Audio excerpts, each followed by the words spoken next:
So we are sort of out in the woods in Fukuoka, like kind of on the edge of the city in the mountains.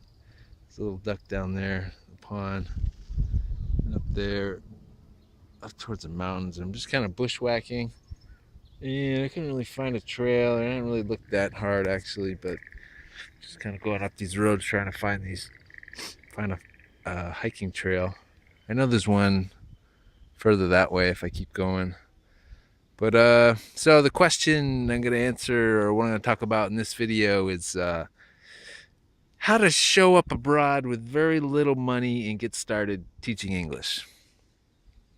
So if you have, now I'm not like recommending you do this or whatever, but yeah, I know things happen sometimes and I've been there. And so this is just like how you can do it. Of course, like always do your research before you like go anywhere to find out what you need, because you don't want to get there and then find out that you needed you need a criminal background checked, and so you're gonna have to do that, and that's gonna take time and it's gonna cost money. So yeah, you gotta look into that, all the requirements, so you go there and you're prepared. So anyways, so how to do it for cheap. So if you have very little money, so guy, this is all stems from a question. Like I saw someone on Reddit ask this question. They said they had 250 bucks and they're in Vietnam. How do they do it? How do they get started and stuff like that? So I've been there. I've been pretty close to there. Yeah, I've taught English in China, Korea, and Taiwan, and now I'm in Japan, and all those places. I moved there with like about 2,000. I think is what I started with. When I came to Japan, I'm not teaching now, but I came here with a little bit more, maybe closer to 3,000, like after I got my ticket and stuff. So, um, yeah, and all those places, it took me time to get a job. And um, if I needed to, I probably could have got a job sooner. But, I'm a little picky, and then I can also procrastinate with stuff like that. So, yeah. So, anyways, so how to do it if you have very little money? So, first thing I would do is I would look for um, substitute teaching jobs. Now, I did a lot of subbing, especially when I first started or in between jobs. It's a way how you can pretty much get some instant cash. Um, Most of the time, the school is gonna ask you to. Most private academies in Asia are gonna pay you like almost a month and a half later for your first check, and then it'll be like a month after that. How does that work? Like, say for example, you start teaching at a school on May 1st. Now you're probably not going to get paid until like June 10th or June 15th, somewhere around that. That's just pretty much what all private academies do.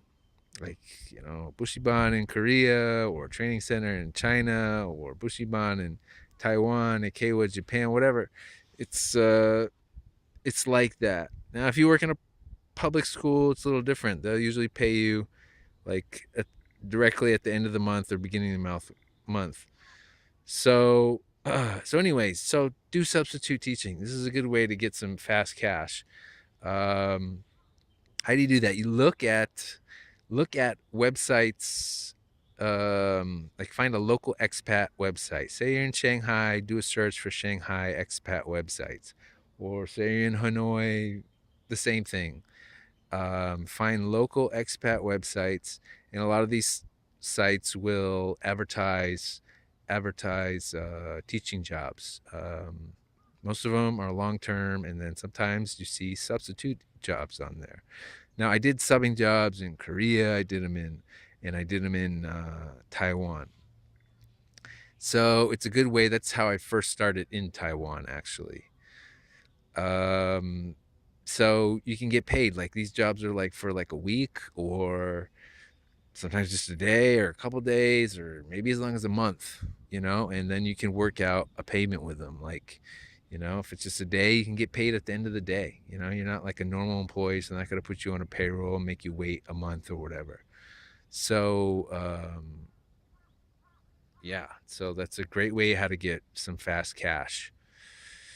Other place to look for jobs, if you're there already, go to expat bars and talk to foreigners there. Find out like what jobs are available or where you can look or et cetera, et cetera.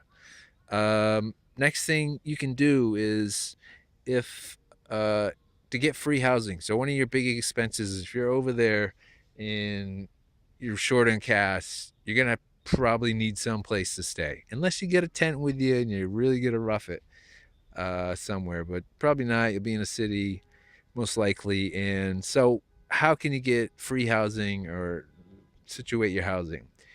There's few options. Number one, you can go to hostels, and at hostels you can ask them if it's possible that you work for your bed. So a lot of hostels, not all of them, but a lot of them will basically employ someone to uh,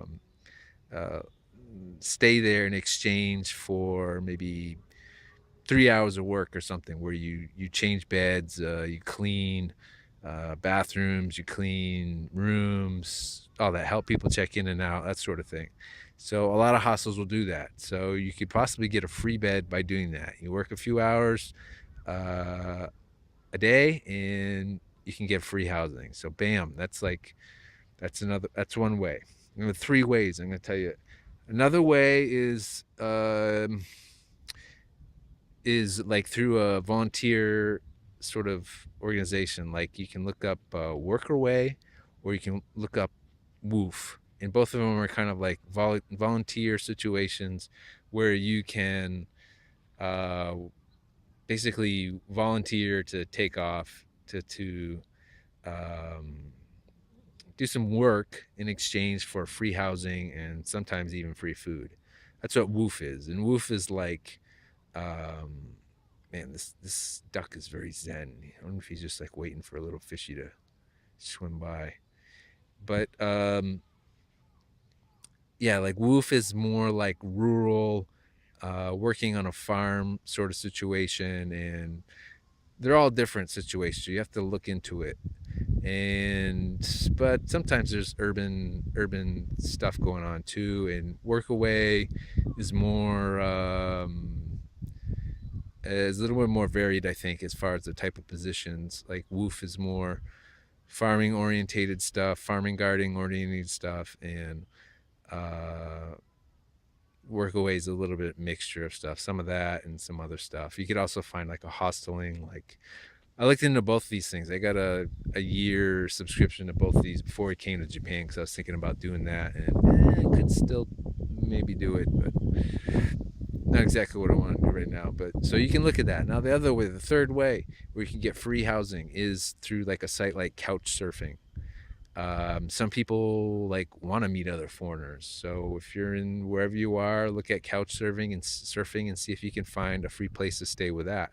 Um, yeah, I don't know. It could just tell them your situation, and maybe they'll welcome you for a couple of days to stay there for free, or maybe a little bit longer.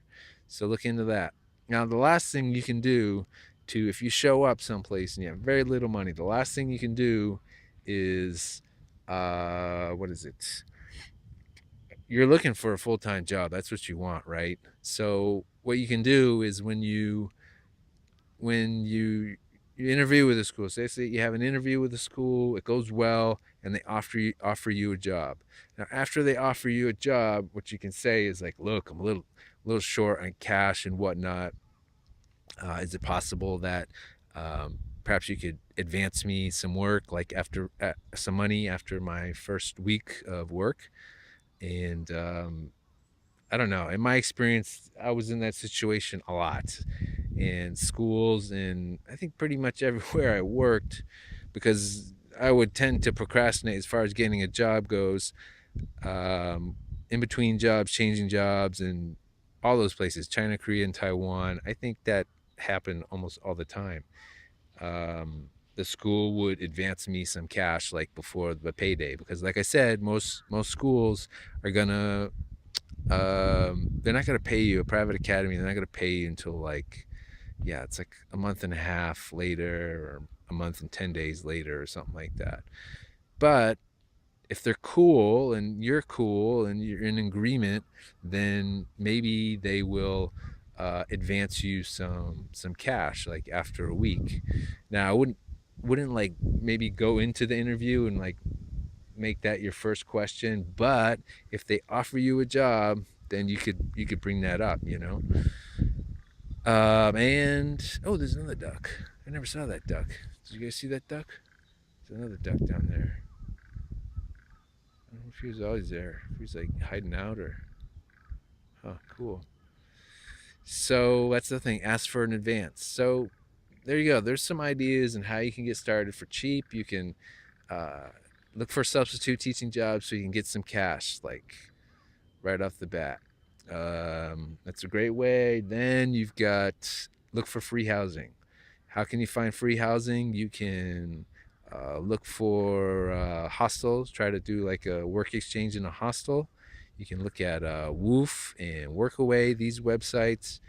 And what was the third one? Woof, Workaway, couch surfing. Check that out.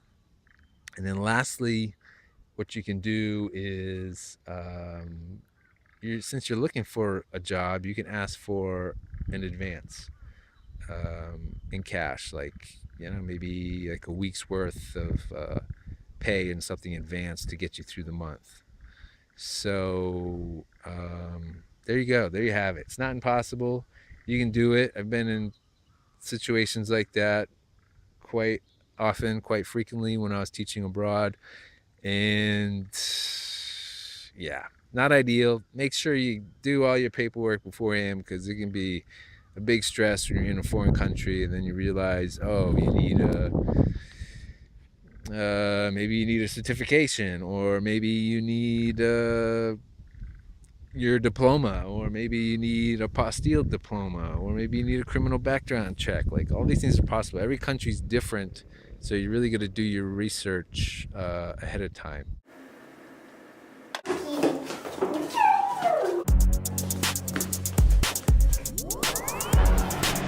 Yes, so